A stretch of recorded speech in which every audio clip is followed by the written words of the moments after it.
This episode of the Lead Machine Growth Show is brought to you by Lead Machine, the step-by-step, tech-easy system for getting leads online. Are you ready to start attracting your ideal audience right away? Join the 5-day Lead Magnet Magic Challenge today at www.getleadmachine.com/magic. Say goodbye forever to struggling with lead magnets and say hello to getting your offers seen by your ideal clients. Welcome to the Lead Machine Growth Show, where you will discover how to tackle your tech, master your message, and design your dream. Paul Guyan, the mastermind behind the Lead Machine, introduces you to trailblazers who inspire you to implement life-changing solutions and systems you can model to nurture your leads and get your offers seen by your ideal clients who will invest in themselves and you. Be sure you visit our website at www.leadmachinegrowthshow.com. While you're there, subscribe to us via your favorite network. Now, tune in and get ready to transform your vision into reality. Hello, Paul Guyan here. I'm the Lead Machine Coach, host and creator of the Lead Machine Growth Show, the Lead Machine Coaching and Mastermind Group, and international best-selling author of Journeys to Success, Volume 2, and the Food to the Rescue Community Cookbook. Welcome to the show, and thank you for tuning in. Today's guest is a former business partner, mentor, fellow author, and speaker, and entrepreneur. He's a very smart personal development practitioner and marketer who practices what he teaches, which is the art of mind capture, teaching small business owners how to grab attention and grow their businesses while keeping a positive mental attitude, all while breaking the rules to get and stay relevant. Today's episodes will discuss referral magic, strategies to get you noticed and referred, to get more referrals, more clients, and more profits. And as a special treat, we'll get a mindset boost too. Our guest today is best-selling author, business consultant, and keynote speaker, Tony Rubleski. Woohoo! Tony is currently the president of Mind Capture Group. His message is designed to help people capture more minds and profits. And he's an in-demand speaker who's given hundreds of presentations, an executive business coach, a best-selling author, and creator of the Mind Capture Bootcamp, now in his 12th year. Wow. He has over 25 plus years of experience in the personal development industry as well. His Mind Capture book series has spawned multiple bestsellers in various business and coaching categories on Amazon. The acclaimed series has received many endorsements from a wide range of marketing, sales, and psychology leaders, and a bunch of other great things. The New York Times bestselling author, book 8 in the series titled Positive Disruption, Volume 2, Quotes and Questions to Upshift Your Life, released globally on December 7th, 2022.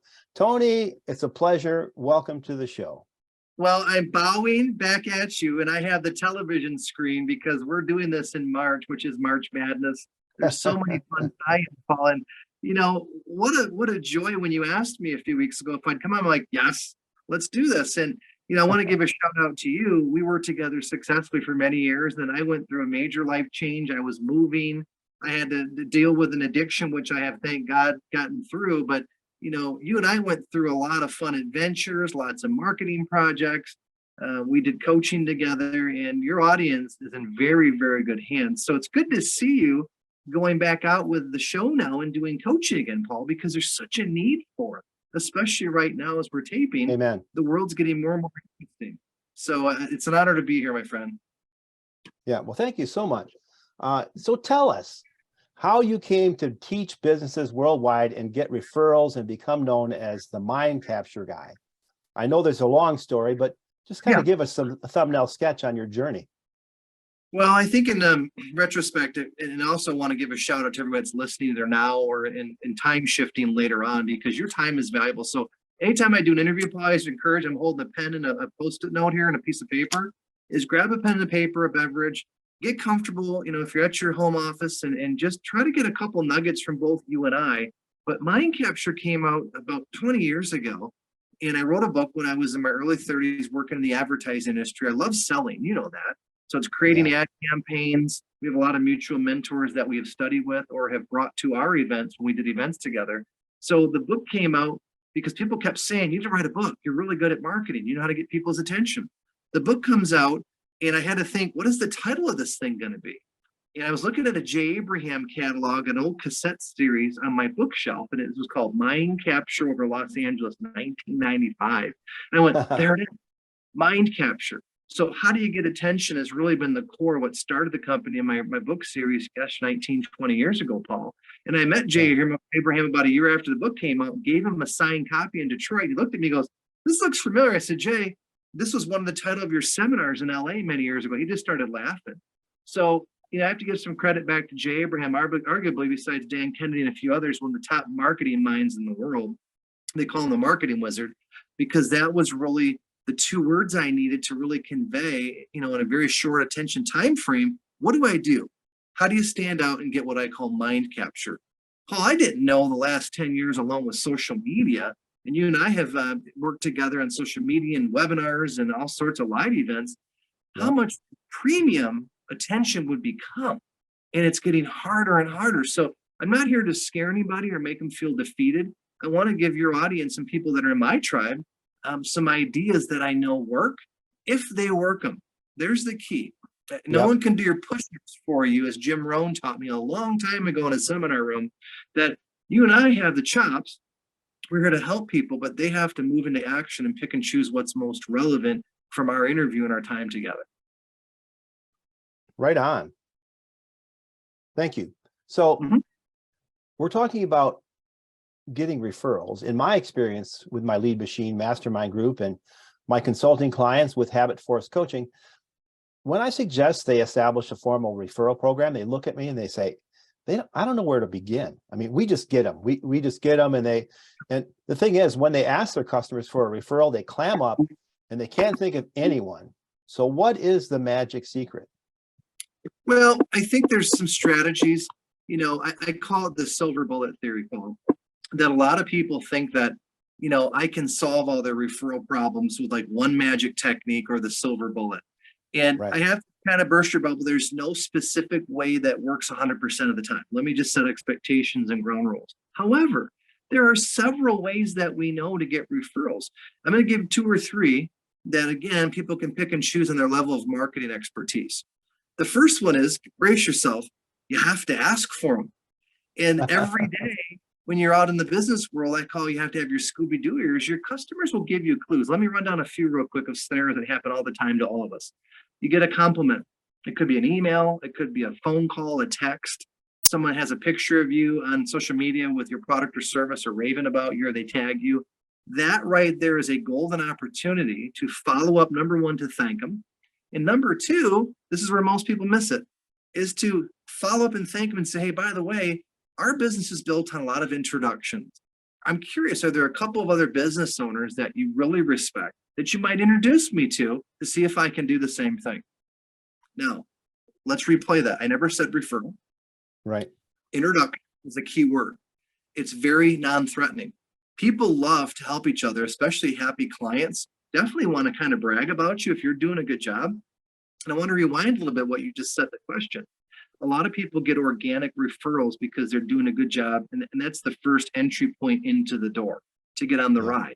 But where most people miss it is proactively listening and then taking their best customers, their archetype that really are their best fit, and following up with them, Paul, to check up on, and then saying, hey, while I got you on the phone, are there a couple other business associates or a couple other people in your firm or a couple of industry peers that might be interested in what we do? And you never know until you ask. It's ingrained in me to keep asking, not begging. So let me delineate a couple points. You don't want to ever beg.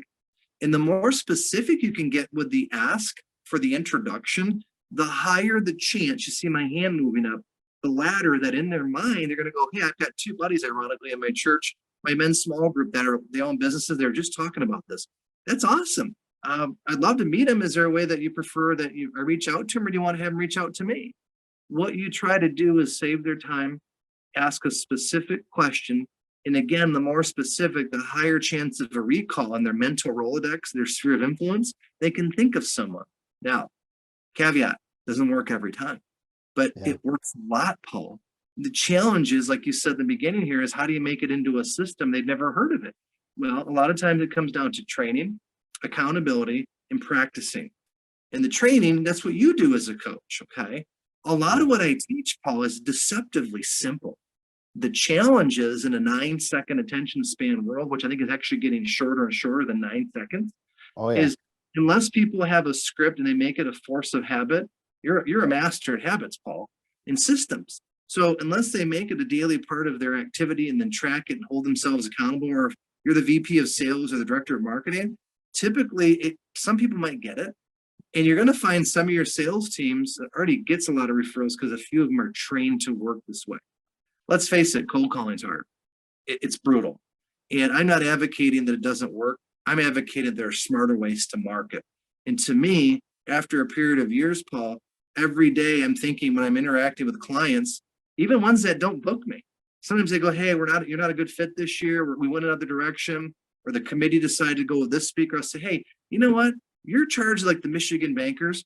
Are there a couple of other associations that you network with that might be interested in what I do? Paul, I can't tell you how many times I can spin a no. I don't mean spin in a negative connotation. I can pivot where they go, yeah, I've got 2 association colleagues, Indiana and Ohio. Why don't you give them a call? So I'm looking at going, hey, if they almost got me to the finish line, it wasn't the right time then they're going to probably know other people that they can introduce me to. Again, doesn't work every time, but it does work often. So asking is key. A couple other really quick guerrilla marketing techniques, as Jay Conrad Levinson would say, is networking, Paul. You and I saw each other a month ago at a Big Brothers Big Sister event. You had some folks that you're with. They came up and networked with me. You were there networking with people. We're back to live in-person meetings, thank God.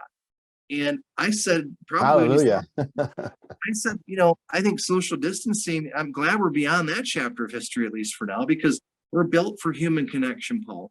And it was awesome to see you. There was like Dave Crater was there, some people we knew in the Traverse City area that we don't normally get to see, but we're all in the room together. So physical networking is beautiful. And now that events are open, there's chambers of commerce, there's trade associations, there's regional associations. And the best way, if I was consulting any of the audience tonight, I'd say, look, give me your top 3 customer groups. Let's say it's builders, title companies, and lawyers. What I would ask them is, all right, what is the top 1 that gives you your most business? Let's say it's builders. Okay, let me guess. Are you active in the HBA, the Home Builders Association of your home county? Most of the time they'd say no. I'd be like, well, there's a great opportunity for you to join the HBA of your local county, get involved, go to the events, sponsor an event or 2, because you're going to meet at those meetings, Paul, in a future pace what I would do with a client. Okay, let's say 6 months from now, you're sitting at a round table at an HBA luncheon with 3 of your clients there, and there's 4 other people that don't know you. Would you like to have your 3 clients introduce you to 4 people? They're like, yeah. Then get involved. Because the highest form of compliment, I believe, in business is a referral, Paul. They're earned. You get them sometimes accidentally or organically when you do a good job. But to me, networking strategically, there was a couple deeper layers that I gave that most people miss, is get very refined of who you want to network with and where do they congregate or what groups or tribes do they run in. So an affinity marketing, as Dan Kennedy taught me, is very, very powerful. Go where you're welcome and go where you can become quickly within a year or 2, Paul, very well known in that trade association, that vertical market. Third final tip I want to share on referrals real quick here is be thinking, how do I make additional offers to my best clients? Most businesses miss this. I call it accidental or hope marketing. They hope people just show back up and go through their catalog or assume they have other products and services. But to me, there are tons of opportunities because customer neglect is a massive sin in direct marketing. You and I know it. We've met Dan Kennedy. We've been around Dan Kennedy, my central mentor, amongst a couple other ones. But Dan would say that probably his top 10 marketing sins is customer neglect. So in the referral context is continue to come up with new offers that help your customers. that save them time, that save them money. They already trust you. So go back, and here's what I love to do. I give my brand new offers or events or books. I market very, very heavily to my current clients first before we launch anything. We have Oh an yeah, event, for sure. we have an event in June, and we have the annual event, the Mind Capture Bootcamp, in November every year. Guess what? My top customers are going to hear about both events the next 2 weeks. Long before we go public with all of our social media marketing, we do some outbound marketing, but before it hits all of our email list and all of our main social media, I go to our top clients first and say, hey, we've got special pricing. Do you want to be an onboard early bird sponsor? Hey, do you want to buy some books at a discount, for example? Anytime that we do that, they think, wow, I'm getting special access to Tony and his team first before he makes it public to everybody else. So that generates repeat business. And sometimes what happens is say, hey, I can't make it to your boot camp, Tony, but I want to send 2 or 3 of my people. That happens a lot, Paul. But Yeah. I give exclusivity by rewarding them by going to them first versus just putting out a blanket offer or blanket messaging online. Because, we do a lot of social media.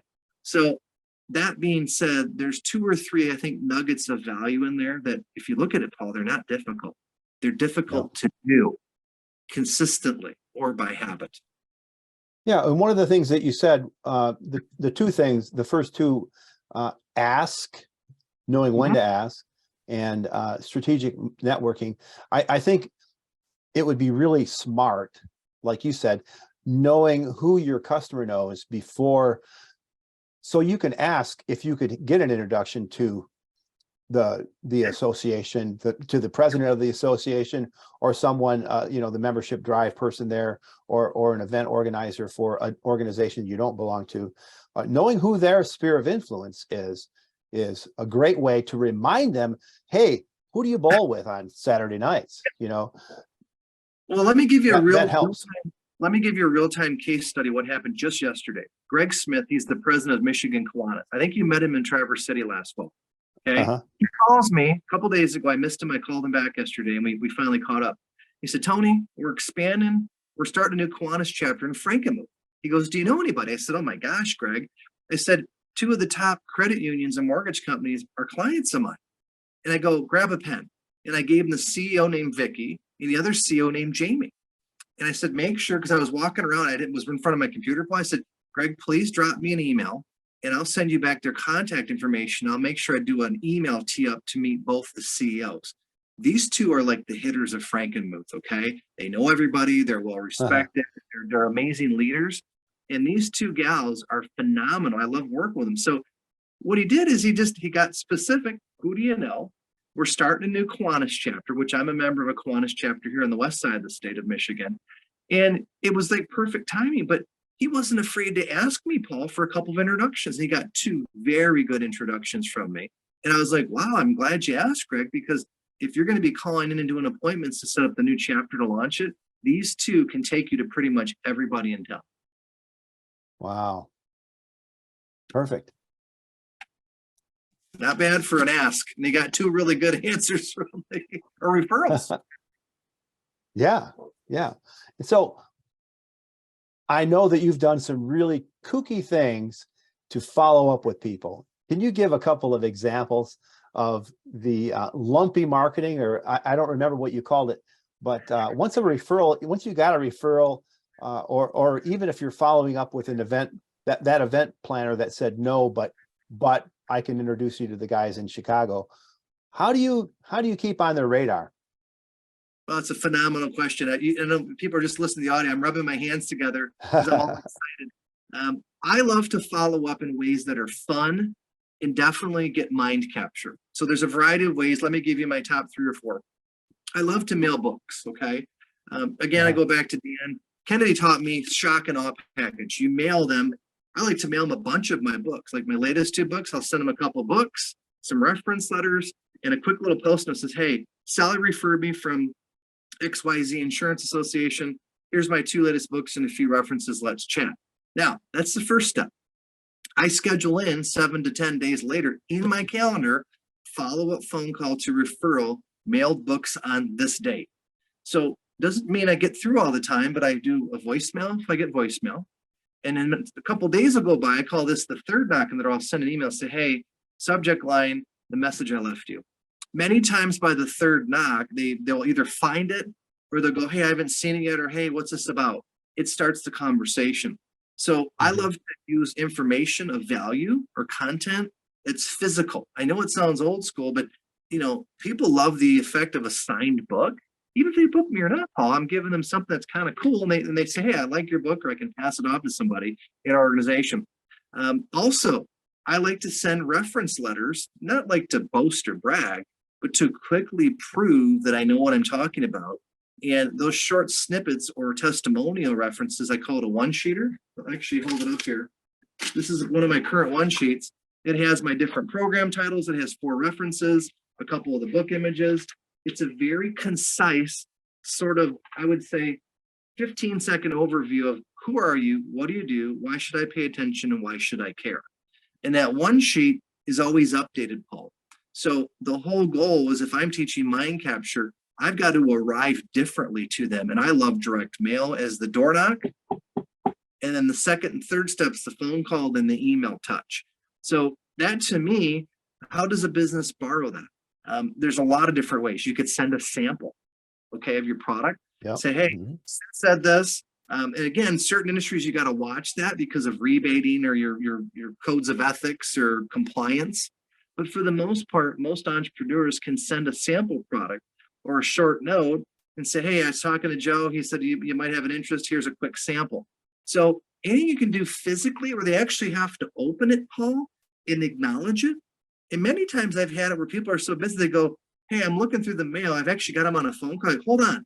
And they'll come back to their desk. I can hear them. And they're like opening the mail, or they're looking at the book when I'm on the phone with them. It's always interesting because I don't expect them to be waiting in anxious glee for another piece of mail. Okay. The other thing is, on the direct mail pieces, you want to put on the outside of it, flag it. Introduction from Sally, or Joe asked me to reach out. They go, huh. So looking at the envelope going, what is this? And they go, Joe asked me to reach out, or introduction from Mike at XYZ. And they go, okay, I know that person. So it gets to the A pile versus the junk mail pile. Here's the strange thing too that most people miss, especially our younger marketers that are more digital centric. Direct mail still works extremely effectively for a variety of reasons. The first reason I can tell you is, when it's done like that, it's not something else in their inbox, Paul. It's not another 30 PDFs they usually won't look at. It's not another email that they got to sort through, but they physically have to handle it. In addition, there's something cool. I call it sort of the Christmas morning effect, or the birthday gift. When someone gets a gift or an object in the mail, they're going to usually be curious enough to at least open it. That's got you 95% ahead of everybody else in the queue or the line, trying to get them to look at what they're trying to present to them. So those are a couple of quick examples. I'm going to do something here for your subscribers and that are listening. Is the first mind capture book has a chapter called Reach Out and Grab Somebody. And I list 10 different grabbers with the opening line in that first book. And it's now 20 years old, but I'm like, that stuff is still just as relevant, Paul. It's very evergreen. I actually just turned to it, chapter 8, reach out and grab someone. I tell them why it's effective. I actually put 20 examples of attention grabbers and how to use them. So I give them a blueprint of how to do it in the first mind capture book. Right. And you also, in that book, as I recall, and this is one thing that I was a digital guy. Email marketing is one of my near and dear methods of reaching out to people, was the Mission Impossible email. Can you talk about that just for a second? Yeah. Now, again, what's cool, Paul, is they're going down memory lane. That letter is in the actual book as well. And to some time is basically, it's a letter that you send out and says, hey, Mission Impossible, should you choose to accept it, give us some feedback on what you think of our recent program we did for you, our product or service. You can modify it very easily. It's super simple.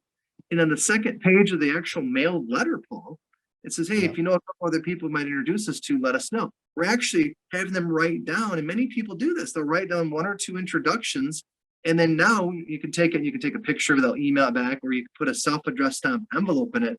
Again, when we were doing a lot of that letter, that was back pre-digital. There was some email marketing going, as we know. There wasn't any social media then, but you've got to make it super easy for them to respond. There's a lot of ways you can do it. I can say, email back.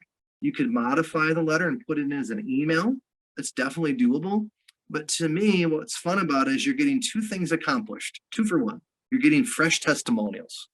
And then secondly, you're getting sometimes introductions because you're asking, and I'll add a third to it. It's fun, Paul. You saw me, I think, present against a lot of top marketers at a Kennedy conference. I demonstrated that letter in a marketing kind of like Survivor or American Idol.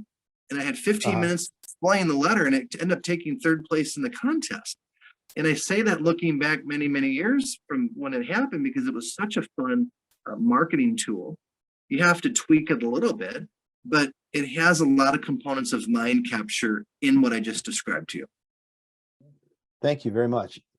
Yeah, and we used it, and as I recall, a story where someone in the audience used that in an email, and they got something back right away, which is what intrigued me. And I went, hey, I want to know this guy.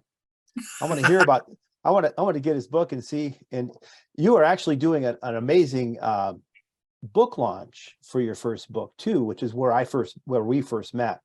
You were doing I don't remember how many cities you were rallying around to, but when you launched the first book, but it was great fun. And I was going, here's a guy who's talking about direct marketing and getting mind capture, and also building your brand because of that, becoming known for those quirky things that you do that get attention. And that's why I think you're known as the mind capture guy. And that's why you've been so effective these last 20 years worldwide, talking to audiences and getting their attention. So bravo to you. Well, I want to thank you for that, Paul, because sometimes I forget some of the zany stuff we've done. We've been doing this for a while. So down memory lane, I'm like, yeah, maybe have to retake that idea and try it again, or polish it up and reuse it again. So thanks for the reminders too. Oh yeah. Yeah. Well, that's where it all started, Tony. So before we're going to wrap up referral marketing, but first, a word from our sponsor. This episode of the Lead Machine Growth Show is brought to you by Lead Machine, the step-by-step tech easy system for getting leads online. Are you ready to start attracting your ideal audience right away?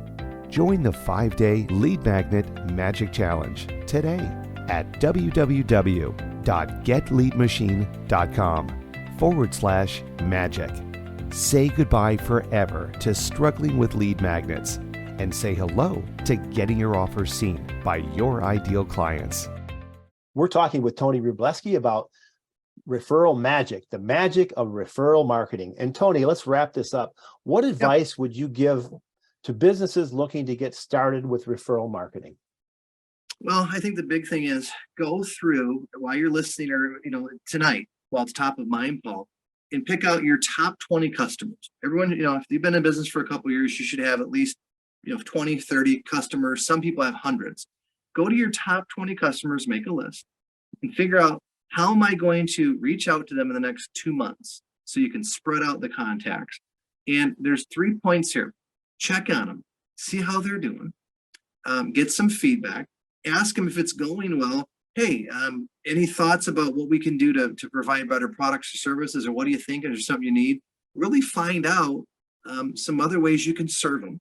And then if they're happy, then the third component of that, with each one of us, say, hey, we get lots of introductions and word of mouth. Who are a couple of people you might introduce me to? And Paul, you said something about 10 minutes ago in our interview that I'd forgotten. Before you reach out to them, you can look at their LinkedIn, you can look at their Facebook, their social media, and you can find out even on their website who else they work with. So a simple way that some people miss is you go to their main website, and many times it'll list who else they work with, or their key customers or associations they're in. Ding, ding, ding. They put all these introduction opportunities right in the digital space where you can find them. So if you're thinking, well, I'm not as comfortable kind of just generally asking for introduction, find 2 or 3 people before you reach out to them with a phone call or an email exchange and say, hey, I noticed on your website you work with XYZ and future industries. Is there anyone you might introduce me to over there that that maybe we could do the same thing for? That's it. And sometimes they'll respond right back. Yep, Joe Smith is the CEO, Sally Yates is the CFO. And you've specifically took what you said, Paul, You found people that they know in their circle off their online presence, and you directly honed in on one or two and you asked with a specific ask or introduction to those two people. So have fun with it would be the other thing I would say, Paul. I'm zany. I do a lot of marketing each day. I have a healthy sense of marketing paranoia that you always have to have things going out each day, or volleys, or ships that you send out of harbor that are going to reach, people that are in other islands, and it's targeted, Paul. But I never stop marketing, and it's a force of habit. So to me, Right. there's a couple thoughts there, pick and choose out of those 3 or 4 steps, but start immediately. And again, if you're having fun with it, it shouldn't be grueling. It shouldn't be like, oh my God, I got to ask them for who they can introduce me to. I need to ask for referrals. I don't want to sound like I'm hard selling them or I sound pushy. That's why you go to your best customers first, Paul. They already have a relationship. And if it's conversational, work on some of the language like I shared, make it fit your situation and your clientele. This should be fun. I have a fishing pole. Look, hold on. It's right here by my desk. It's an actual fishing pole. There's the line. And I look at it each day that I have to go out fishing each day for opportunity. So if I'm doing emails, if I'm doing scheduled phone calls, I'm talking with clients, I'm doing some prospecting. I do some warm targeted marketing, Paul, where we actually reach out to groups that don't know me, but I have already laid the groundwork with reference letters that I email and direct mail. So they've heard about me. So I don't per se do a hard cold call. I do very targeted direct marketing into the top prospects with other people that know me or have worked with me that I call similars. One banker talks to another banker, Paul. A lawyer talks to another lawyer. A builder talks to another builder. I like to have a preponderance of proof when I'm reaching out to people that, holy crap, I should pay attention because I know them, or I've heard about them, or hey, that's our biggest competitor. And I don't do that to manipulate or get my current clients mad, Paul, but there's plenty of business to go around. I have to work very strategically because the most valuable asset we all have is time. Time is at a premium. So hopefully that kind of wraps that up and gives the audience a few nuggets. It does. I wanted to add one nugget to what you were talking about when you're going and looking at their profiles. Not only can you find out who their sphere of influence is, but you can also note what their interests are, what groups they belong to, and that ding, ding, ding, ding, there are similars in that group. There's other people, influencers in market that they follow that maybe can bring you to someone else. So you should always be researching and refining who your client is, because a lot of us don't know who our clients are. They can't say who they are. They just know that they've got these clients, but they don't know where they live. They don't know how much they make. They don't know what title they have. They don't do that research. Yep. At some point, though, once they start marketing, they've got to do that. And for the kinds of things that you're talking about, requires a mind shift, a mindset shift, and a culture change. People have to be aware and intentional about implementing and actually taking action. So Thank you so much for that. I've got another question for you, though. Take it away. You are known as the hope dealer. And folks, that's H-O-P-E, hope, not the other one. And so you've been known as the mind capture guy, and all this time, and you're marketing and getting attention and referrals. You're known for all that. And then you started interviewing people, and you started getting some traction and more traction in hope and spreading this hope, this message, this it's the same message that you've always had in the core of your teaching. But now you're known as the hope dealer. So what's up with that? Why? I know we're surrounded by so much negativity and distraction and more. Why now? Well, I mean, you saw the program a few weeks ago when we reconnected in Traverse. That's a major area of focus now for the company, and I'll tell you why. Not only is it super negative, but I had a change of heart a few years ago, Paul. I have no problem. I love people that have spirituality, faith walk, but I got saved. And I realized now I was not living the life that I wanted because I had some defects that weren't serving me well. And my faith walk, came in just rushing in. And I went, something's happening, man. I'm changing a lot. And, I'm grateful that you have seen me all these years past, but there are some people that freak out, like, you really changed. I'm like, I had to, I wanted to. And what's happened is my faith walk has really jumped into my work, not where I'm preaching to people from on stage, but I can no longer hide the fact that faith and hope and spirituality and my path is Jesus. But I always respect other faith walks because I believe spirituality is a good thing to have, especially now, Paul. So Yeah. as the world gets more and more negative and triggered by what's the latest incident or war or tragedy or scandal, it's only magnifying because of social media and our cell phones. So I'm saying deliberately hard pivot 3 years ago during the pandemic. This is where I believe I'm being called to help people now, is to inspire them. I can't change anybody, Paul. You heard the seminar, you heard the keynote I gave. I can hopefully get them to ask a better question, to challenge some of their beliefs, to affirm what they do well, and have them think of things a little bit differently. That focusing more on your spiritual, your inner self, and your mindset daily is extremely important and not to be taken as an afterthought anymore. It's like software. You have to upgrade the software. Every day, I believe you have to, we plug our cell phones in, Paul, to recharge them every day. What do we do to plug in our soul or our inner self? And that quiet time, meditation, yoga, walking, church groups, volunteer work, music. I can list about 10 to 15 different ways that people can dial in. Affirmations, journaling are a couple of my favorite. And the two new books, Positive Disruption, where people say, hey, you're a hope dealer. That's where the title came. Those are more about how do you go inward with simple questions where you journal and you self-reflect. Some people say it's almost like a Bible study or a daily devotional, a journal. Yeah, okay. It is. The book is really about the reader. Kelsey Sanders, who helped me with the second book with a lot of the questions, she was a genius. This book is simple by design because the world is too complex, Paul. And I'm not trying to say everything can be solved simply. It's not always where it's a simple 1, 2, 3 solution. There's complex issues. What's the only thing that we can control? I'm pointing to myself. Yeah, ourselves.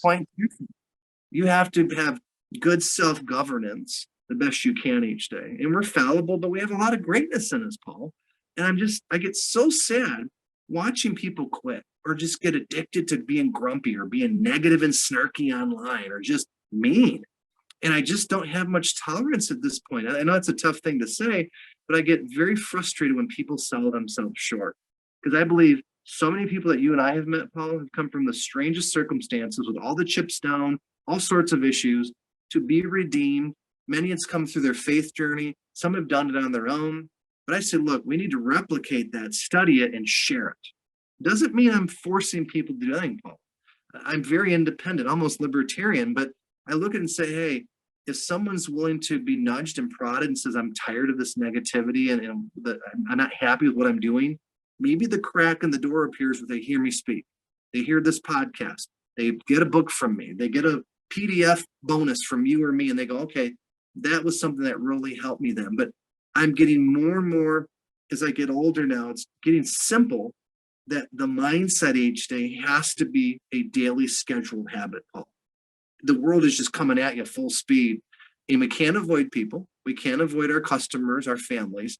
We have to engage them and be as present as possible, I believe, with the best mindset we can bring to them each day.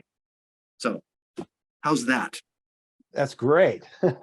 So you're known for disconnecting. You call it going dark. You've done it many times. You also call it Solitude Saturday. Can you tell us about that and tell us how that benefits you? And it's a curious practice, but it really works. Well, it's hard to do it. I have to be candid. I haven't done one, a Solitude Saturday, in about a year or two. So you're reminding me I need to schedule one. But what I love about that, and there's a couple of other things with solitude that I do each day that I want to share. First and foremost, Solitude Saturday is where you deliberately schedule it. You unplug your phone. You maybe let your family and friends know, hey, here's where I'm going to be at. So if there's an emergency, but you literally shut off social media and you go dark. And you take that day to maybe travel, to go out in nature, to be with your family. You're not sitting in front of the television watching all the doom and gloom. You're not tied into the digital distractions, because digital is very addictive. Social media is a paradox, is a blessing and a curse. So that to me, if someone can take a day off or 2 days off, it is wonderful for your soul, and it gets you to refocus on like what is going on in the real world. Now, when I go dark, here's what I mean. You knew this when we worked together. I might be like, hey, Paul, I'm going dark on tomorrow. You can't find me in the morning. And it used to tick my family off, my partners, where they're like, where are you going? I'm like, I'm going dark. I have a major deadline. I'm going to disappear. And what they realized was they could get by without having to always access me, Paul. I'm not that important. And I was telling them, this is important, so you don't freak out. I'm letting you know in advance for courtesy and to communicate clearly, you won't be able to find me. And when I've done those mornings, sure, when I'm done with the 3 or 4 hour block of going dark, I'll look at my messages and respond accordingly. But I've had no major emergency or end of the world situation yet, Paul, by doing this. Here's the multiple benefits. It forces you to take care of yourself in a different way that most books don't teach. You schedule, they call it self-care time. I get all that, but you deliberately schedule thinking and creative and spiritual time in your calendar. And it becomes fun. It becomes, in a good way, kind of addictive, Paul, because you realize how loud and noisy the world is, how noisy your brain is. And our brains are wonderful. It's just built, at a different level, how technology is evolving. That's a whole nother interview. But how do you go back to some of the primitive quiet time, where if you look at all the great historical leaders, they're good at disappearing. They go dark, they go in the woods. I'll give you a quick example. You and I are believers. Jesus would take off for weeks at a time in the desert. And, 40 days. Yeah. And in my 40 days in the desert. And what's been documented in the Bible, I go, I don't blame him. I'd be tired of dealing with people coming at me all the time. No wonder he probably had to say, I need to get some space. I need to get away from this. I need to, just meditate and talk to God and just be away. And you look at from that to Buddha to the other historical leaders and spiritual figures, they've all taught that, Paul. Even the business tycoons from, Bill Gates to Bezos to Henry Ford and Napoleon Hill have talked about solitude. And it's getting harder, but I believe more necessary to integrate it into your life. So there's a couple different angles of how you go dark and you take some time for yourself. Thank you very much. In my Lead Machine Mastermind group, I urge my clients to celebrate success, to structure their day, not only to propel them towards their goals, but also to be more productive with their time that they have. What is your opinion of this practice, and what other exercises beyond the solitude Saturday would you like to, what's your favorite ones to stay productive and, most important, stay positive? Well, there's a couple that every day happen, even if I'm traveling or on vacation. Is I have my morning routines where I journal each morning. I write my gratitude list in a journal. It sounds ironic, but I'm doing positive disruption right now each day. Because when I first book out a couple years ago, someone came up and said, hey, are you doing the book? You should. I'm like, I haven't thought of it. So I went after the book was released and did it. And I'm having fun journaling in my own book because Kelsey helped write a lot of the questions. So I'm like, okay, if you're out there teaching it, you better be a product of your own product. Okay. So I do that. Okay? I do my morning prayers. I do some different affirmations and meditations and serenity prayer. Those things help ground me. I also, this is strange, when I'm out on the road, like to dip into our local church and just go into the church and sit there quietly and light a candle for 15, 20 minutes. And I don't boast about that, Paul, but it's very grounding to go into a sacred space or a church or your whatever faith persuasion, get into a holy area and just sit. And you realize how crazy sometimes the noise is outside. But when you walk into a sacred space, a church or temple, a mosque, it regroups you. You get grounded again, and you come out of there like, okay, I needed a little bit of a spiritual break. And I do that several times a week when I'm not traveling at my home church here. So my wife and I, this morning, every Thursday morning, we get up at 4:00 and we go to the chapel, to the Eucharistic adoration. And we've been doing that for 3 or 4 years now. And it's a long, my Thursdays are long days, but I tell you what, it really grounds you, like you were saying. And it really helps with the positivity too. And you think about it, sitting there with in silence, total silence, turn the lights down low, and you can, it takes a while. It takes a while to shut the world off. It really is hard sometimes. And this is going to sound weird, Paul, but this is maybe it's an age thing. I just turned 50 a few months ago, but after I have my lunch when I'm not traveling, I will set my phone timer for 30-minute siesta. Sometimes I'll sit and meditate. Sometimes I'll just lay down. I don't fall asleep some days, but I get really calm, and it's like a recharge and a reboot. And I get up from that little nap or siesta, and I go right back to work, and it's like it calms me down, and I look forward to that sort of another scheduled reboot. Nice. Wow. So wrapping up, what are 3 things that our listeners can do to put these ideas into action? Well, it's a powerful question. A couple of quick things on those 3. Number 1 is, from this interview, take one key idea. Maybe it's something that sparked an idea that you heard from, that you inspired it, Paul, or I did, or our riffing, they heard something, they had an idea. Take that idea and schedule it or get on it right now. Depending on when you're hearing this, because of time shifting, if it's the middle of your workday, say, okay, I'm going to reach out to 3 emails to 3 customers right now and say, hey, let's connect next week. Now you've set an action step. Don't delay. So take one idea, move on it. Second, don't delay. And then 3, follow up on it. Also, besides your top 1 idea, what is your second idea? And then put it, or take a photo or schedule it a week out from you when you listen to this. Idea follow-up from webinar. And there's the 2 or 3 ideas you glean. Say, all right, I'm already working on the first one. What was the other idea I wanted to execute? The challenge is, you and I go to seminars and we coach, and we also are coached, okay? Is I can walk out with 4 or 5 ideas, but I've always learned when I go to a physical seminar, by the time the wheels go up on the airplane or I get in the car to drive back, there has to be one thing that I'm going to do and communicate with my team that we set in motion. It makes it easier. I realize, okay, I'm getting some ROI out of the event, and it lets my team know that, hey, I'm serious about changing versus just going and, applauding and getting all excited and then not do anything. Because I've had years where I didn't do anything, but I found, okay, if you're going to spend a day or 2, that's a lot of time, a big investment. There should be 2 or 3 things that sometimes in a break, I'm emailing people or I'm texting people like, hey, we need to connect.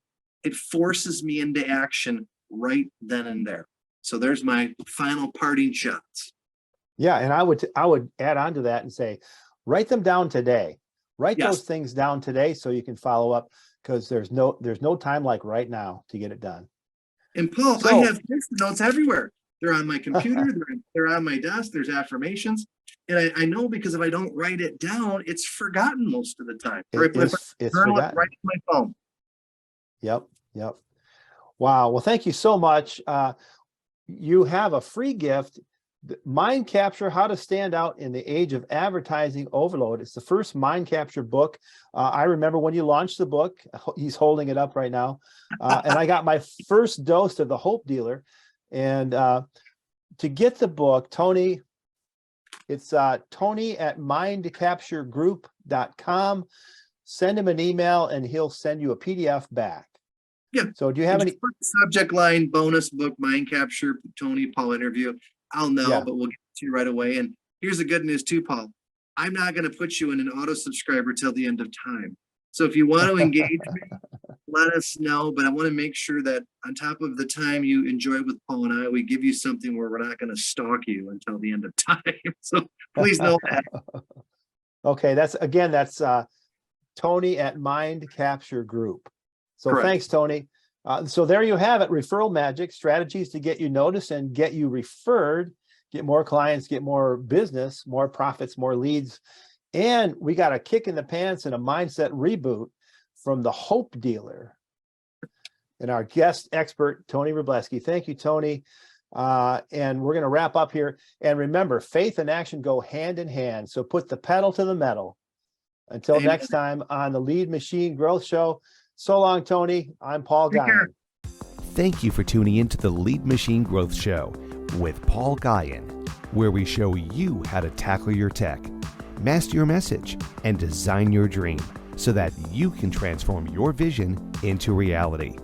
Remember to visit our website at www.leadmachinegrowthshow.com and enjoy even more great episodes like this one. Again, while you're here, subscribe to us via your favorite network. We look forward to seeing you next time on the Lead Machine Growth Show.